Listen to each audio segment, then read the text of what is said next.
Hey guys, I'm Grant MacDonald, and today I'm going to be talking about the subject of Native American code talkers.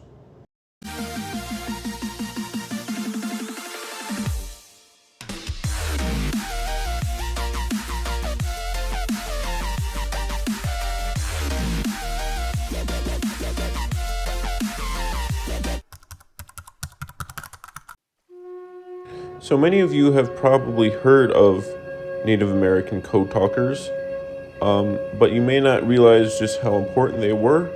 In fact, it was said that without Native American code talkers, that we may have never won World War II. And so you may have heard of the Navajo.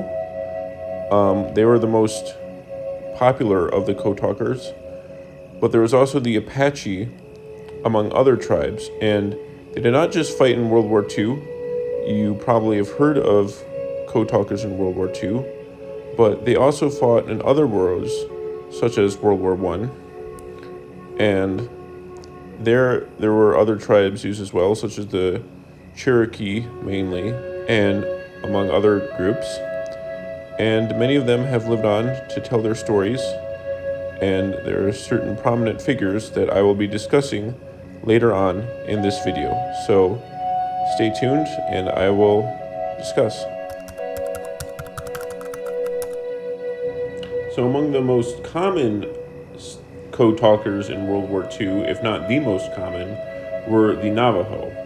And so the Navajo Nation is the largest Native American community in the United States, at least in the contiguous United States in terms of population. So this makes sense. And the Navajo language is the most spoken Native American language in the contiguous United States. And it is chosen for its uniqueness, and it is a grammatically complex language, even though this doesn't really matter, which I will get to later. And the enemy was likely unable to translate it. So here we have some Navajo words. We have hello, which is pronounced ya'ate. We have thank you, which is ajeje. And the Navajo language is Dine Bisab, and tank is Chidina e be el do so beka da nazniligi, which translates to you can read that for yourself.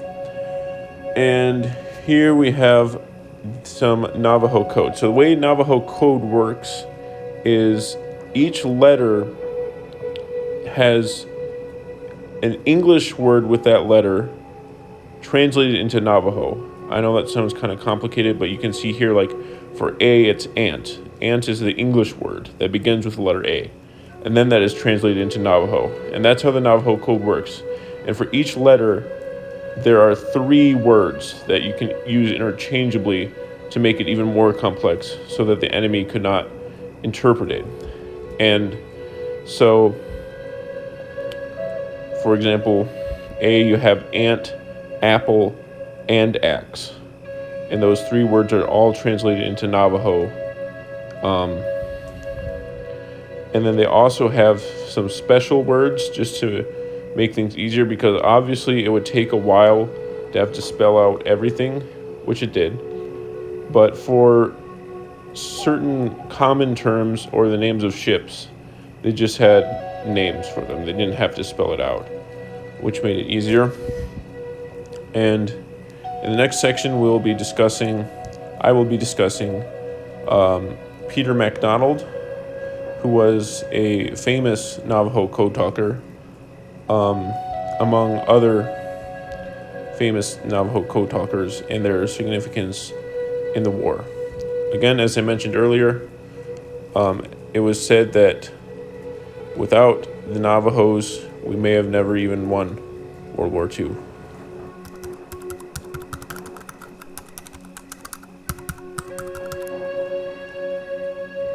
So perhaps one of the most well-known code talkers during World War II was Peter MacDonald. Peter MacDonald was a Navajo. He was born in Arizona, and he went to boarding school in Shiprock, New Mexico.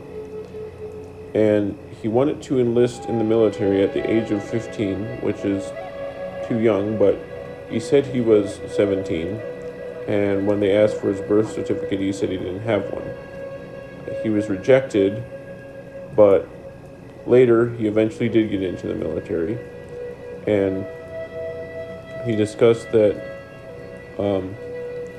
he at first didn't like it because he was in this truck and it made him uncomfortable, but when he got there, he immediately changed his mind, and he said that memorization was one of the hardest things because there were multiple words for the same letter, such as in Guadalcanal. There are 4 A's, and so you have to use 3 different words to represent A, which can be a challenge. And the interesting thing is that when he got back from the war, he was told he could only say he was a radio man, so he wasn't even allowed to say he was a code talker. So whenever anyone asked what he did, he just said a radio man.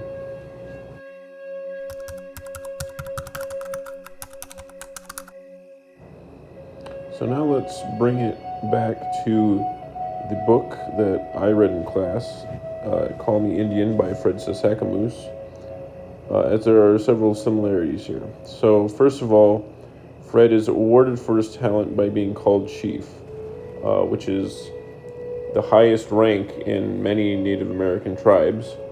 And this is similar to Peter MacDonald, who was the chairman of the Navajo Nation, which is the highest rank in modern times in the Navajo Nation. Because, well, Fred was just good at hockey, and Peter MacDonald was skilled at his service in World War II, as well as being a medicine man. And also, Fred is enlisted to a foreign country. Well, not really enlisted in a military sense, but he goes to a foreign country to play hockey. He's from Canada, and he goes to the United States. And this is kind of similar. I mean, obviously, Canada and the United States are really close, but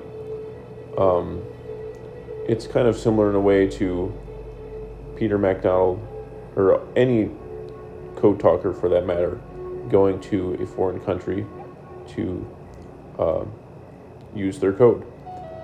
And next, Fred has a natural talent for what he does. He's just naturally very good at hockey, and other people recognize that, and his coach calls him chief. This is similar to Peter MacDonald and many other code talkers in both world wars. That, I mean, obviously a lot of them speak their language natively, or if not natively, then they at least know it pretty well because they were taught it maybe as a child. And this leads us to Fred also speaks a Native American language in Call Me Indian.